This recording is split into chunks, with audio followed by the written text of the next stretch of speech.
The question today is, do you trust the government? We often hear the claim that it's for your safety. And anytime the government tells us it's for your safety, the American people really question what that means. The same intelligence community that spied on President Trump's campaign has been deeply invested in reauthorizing FISA. And the same intelligence community that wrote the letter lying, saying that the Hunter Biden's laptop is not real, deeply wants FISA reauthorized. And if the government really cared about protecting Americans, then they would shut the border down and mass deport terrorists out of our country and criminal illegal aliens. But they're not doing that. No, they're telling us we've got to reauthorize FISA so the government can continue to spy on Americans. Thank you, Mr. Speaker. I just want to read from an article from a few days ago. This is from Fox 5 in Atlanta. The headline, Marjorie Taylor Greene standing by eclipse, any earthquake comments. Georgia Congresswoman Marjorie Taylor Greene is standing by comments she made about last week's earthquake in the Northeast and Monday's eclipse. Again, this is quoting from the article here, that the Republican representative then posted on Twitter, the social media site formerly known as X, formerly known as Twitter, that, quote, God is sending America strong signs to tell us to repent. Greene also pointed to Monday's eclipse, saying there are, quote, many more things to come, end quote. So to the extent that my friend from Kentucky was looking for me to make a connection here to the debate that we're having, I suspect it's self-evident, but I'm not so sure that the American people should necessarily be taking much stock into the arguments that are being made by my colleagues on the other side of the aisle, including the speaker that we just heard from. Is it dangerous to you by your definition? I don't. You know, there's levels of danger, good sir, and I would put a virus along the lines of the flu far down my list of priorities that I would consider as dangerous in my life. I have lived a life that I've stared danger in the eye many, many times, and it never resembled COVID. Got it. Well, I'll enter into the record. I appreciate your answer. This is an article from August 13th of 2021 from a newspaper titled The Advocate. I think it's a Louisiana newspaper. The headline is, Clay Higgins says COVID, quote, almost killed me. One thing we all have come to expect from this administration is the persistent attacks on American energy and consumer choice. This legislation is another attempt by our Republican majority to defend against the latest attack, as the focus of congressional Democrats has now turned inside every American's home. The Biden administration is now willing to reduce the affordability and reliability of everyday household appliances in pursuit of an out-of-touch, unrealistic, and unaffordable green agenda. Under the guise of increased efficiency, the administration has offered new rules on home appliances that will raise costs, thus making these household necessities less available, especially to people of modest means. Madam Speaker, today is a serious day, a serious moment for this institution. Apparently, according to my colleagues on the other side of the aisle, House Republicans, we're gathered here today to discuss a very consequential question, a consequential issue facing the country, Madam Speaker. Home appliances, toasters, microwaves, refrigerators. Those are the topics, Madam Speaker, that House Republicans have chosen to waste this institution's time on. This isn't the only appliance bill that Republicans have noticed for this body to consider. The Liberty and Laundry Act, this is the real title of the bill that House Republicans would like this body to consider. The Refrigerator Freedom Act, the Clothes Dryers Reliability Act, the Affordable Air Conditioning Act, the Stop Unaffordable Dishwasher Standards Act. Those bills, I guess, didn't make the cut for this particular rules debate. I suppose we'll take those up next week. Madam Speaker, this House should be focused on addressing the consequential challenges of our time, not on political games, messaging bills. Now, most Americans might wonder, how did we get here? And I suppose, What legislative strategy has the House Republican caucus devised or developed to avoid a government shutdown? Apparently, that strategy is waste an entire summer debating bills on protecting gas stoves and the like, wait 8 days before government funding runs out, and then bring before this committee and the full House a series of partisan bills that stand no chance of passing in the Senate, much less being signed into law by the president. That's why we're here. Today's rule, put simply, is a testament to the Republican playbook since assuming the majority 15 months ago. Chaos, gridlock, and infighting. Over the past year, honestly, it has been difficult to understand what my colleagues across the aisle truly want.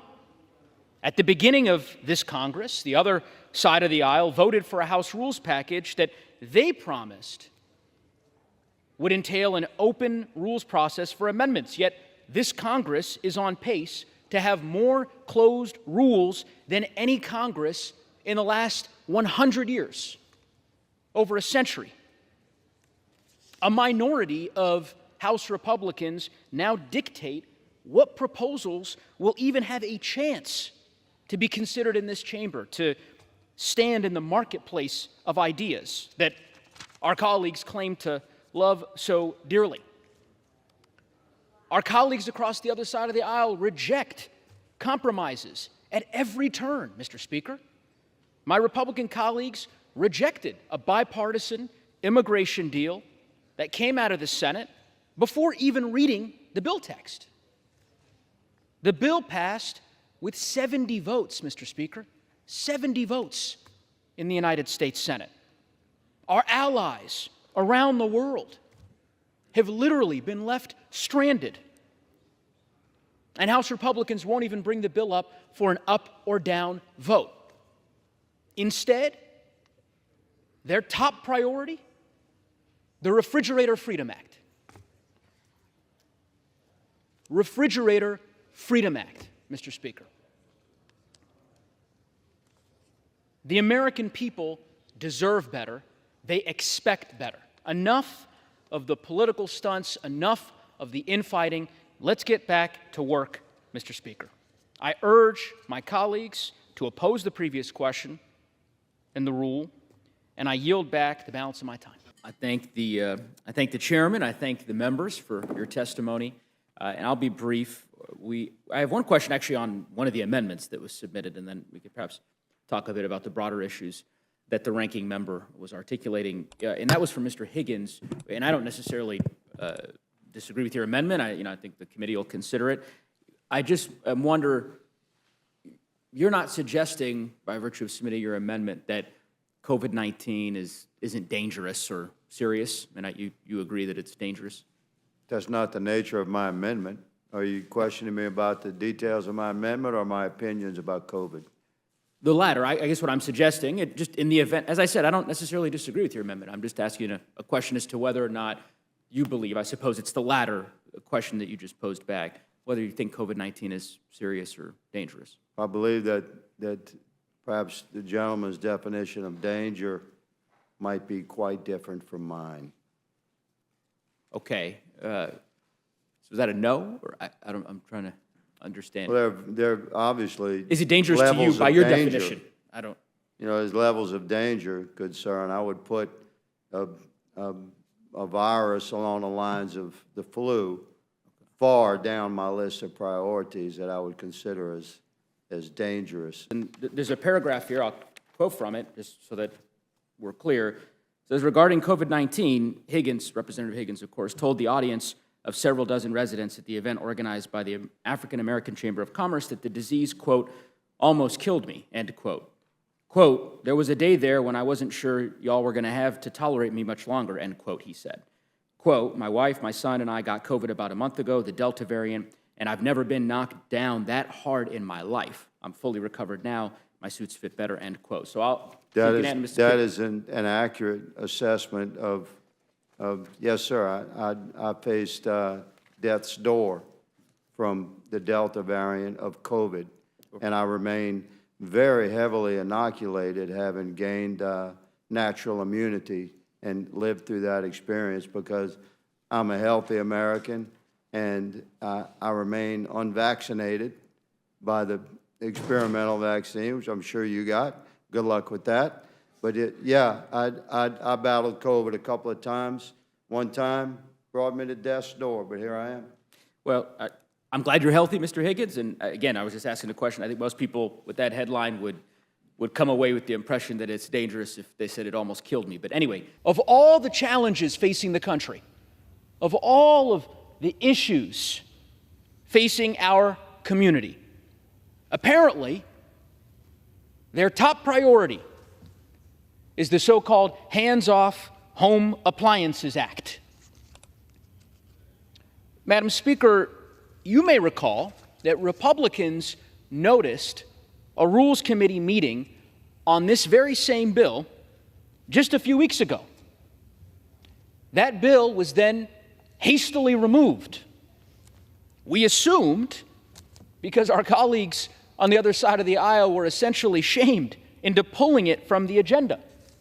They realized that a bill on home appliances probably doesn't meet the moment, considering all of the real crises that we have going on.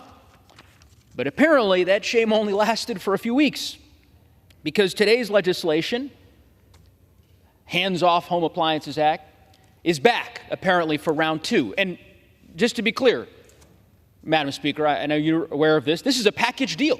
How far this body has fallen. The same august chamber where James Madison and Abraham Lincoln once served, now debasing itself, debating the fate of microwaves and toaster ovens, because that's how House Republicans have decided to spend their time and their majority.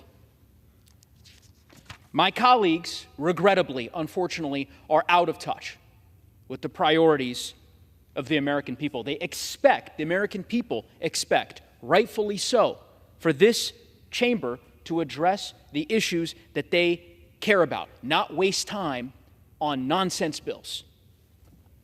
And by the way, Madam Speaker, the rest of the measures that we'll consider today, unfortunately, are more of the same. H.R. 7109, the so-called Equal Representation Act, is plainly unconstitutional.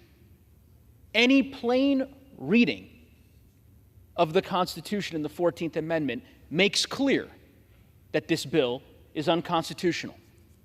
House Republicans pushing forward anyways.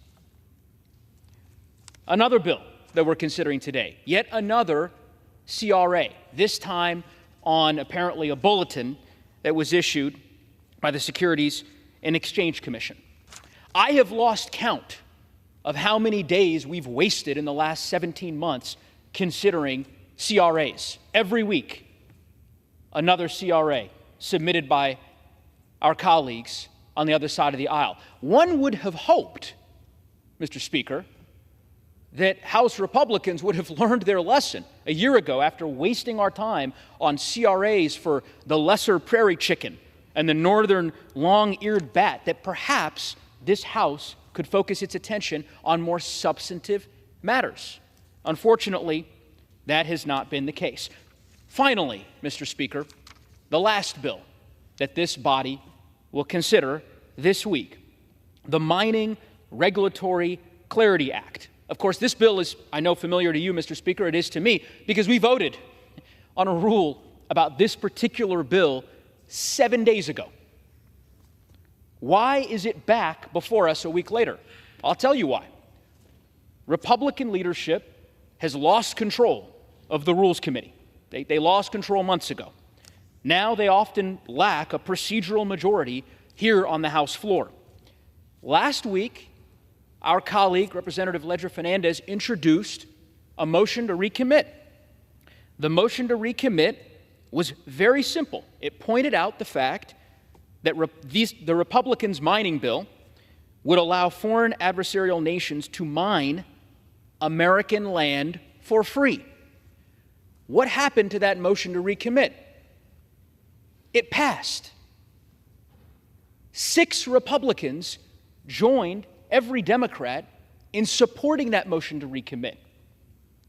Those familiar with Schoolhouse Rock would understand that that means the bill goes back to committee, the House Committee on Natural Resources, where I serve, Mr. Speaker, where you serve, so that we could work out the issues that this body on a bipartisan basis identified with this bill 7 days ago.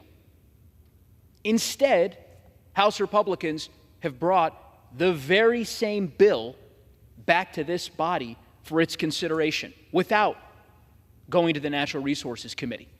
I have no idea how the 6 Republicans who voted for the motion to recommit last week can possibly defend or rationalize a vote against the motion to recommit this week. I suppose we're going to find out. Mr. Speaker, there are better ways for this chamber to be spending its time.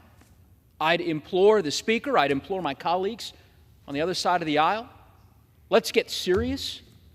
Let's work together to address some of the consequential challenges that face our respective states, our country. And let's stop with these nonsense bills. I implore you. With that, Mr. Speaker, I reserve the balance of my time. I do think context as to why the Rules Committee is meeting this afternoon is important. For those poor souls who may be watching this hearing on C-SPAN and assuming that the House is in fact in session, it's important to disabuse them of that notion. The House is not in session today. Why is the House not in session? Because the Speaker sent everyone home for the weekend, 7 days before the government is slated to shut down.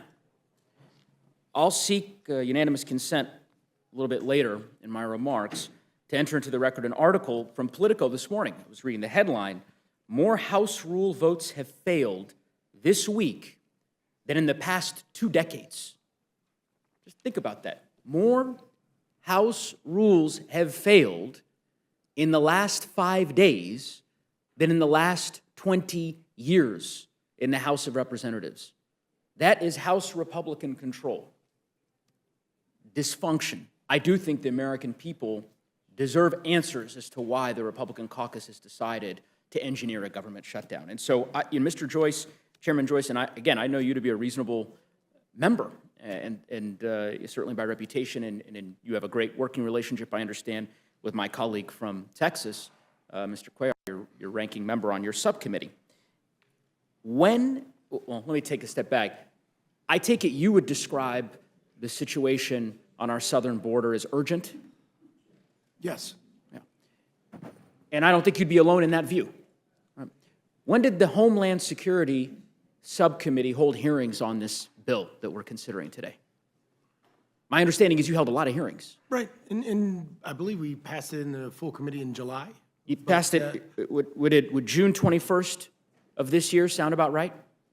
That the full committee marked up your bill? I'll defer to you, sir, if Yeah. you have the date there. I know that I've been working on it since the day I was appointed as chairman with my dear friend Henry Cuellar to try to find better ways to make implement a strategy to contain what's happening at the border, because it's a national shame. And I, for one, want to say I appreciate your commitment. The question I have is, why has it taken 100 days for the Homeland Security Subcommittee and the full Appropriations Committee to bring this bill to the Rules Committee, if the situation on the southern border is as urgent as you and I both believe it is?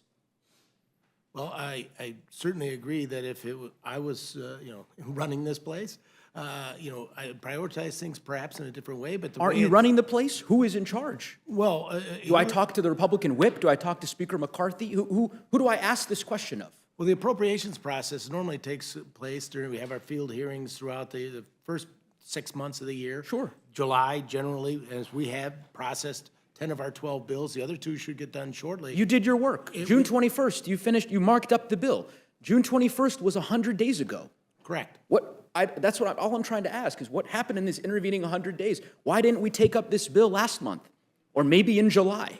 I don't understand. I've been ready to go on June 22nd, sir, but I don't dictate the schedule. Do you understand why the American people would be frustrated as they see a Republican caucus that can purports and states that the situation on our southern border is urgent, but waits 100 days to bring a Homeland Security funding bill to the House floor? Would that make sense May to I you? respond, sir? Yeah, of course, yes, sir. Yeah, no, because I think the American people are completely frustrated because, you know, if you look at it, I remember, I think it was my dear friend Mario Diaz-Balart, who had presidents of the countries he's talked about before, who came here in 14 and 15, who said, we want our children. We want them to stay home. We wish the president at that time, President Obama, would say, you're not welcome here. And when he did that, when he started deporting people and pushing back on the entry, guess what? The numbers went down, and they stayed down. But this administration, from day one, has said there's a green light here. Please come. Now talking about giving Venezuelans cards in which they can work in this country and stay in this country, and they don't care whether or not these people are coming across the border. You can't call what's happening down there Christian. You cannot call it humane. The journey these people are taking to come to freedom is not fair to anyone, and the American people are having to pay for it. And I can tell your passion. And again, as I said, Mr. Joyce, Mr. Chairman, I understand your passion, I understand your commitment, and I understand that your subcommittee did its job working with Mr. Cuellar, holding a series of hearings earlier this year, and the Appropriations Committee. I have substantive disagreements which we'll go through with respect to this particular bill, but the committee marked up the bill. And my point that I'm simply trying to better understand, I suppose, or the question that I am trying to reconcile in my mind, is why the House Republican majority decided to spend the summer on bills regarding gas stoves and the lesser prairie chicken, and then send everyone home for a 47-day recess, only to come back and 7 days before the government is slated to shut down and troops and Border Patrol agents are slated to not receive paychecks, decide that now they'd like to bring this bill to the floor. That is my point, your answer in the very beginning was a candid one, that, I should talk to who's running the place, and that clearly is the Speaker and the Republican leadership. So I suppose, I don't know that they testify in front of this committee, so maybe I'll be waiting, and the American people will be waiting on an answer.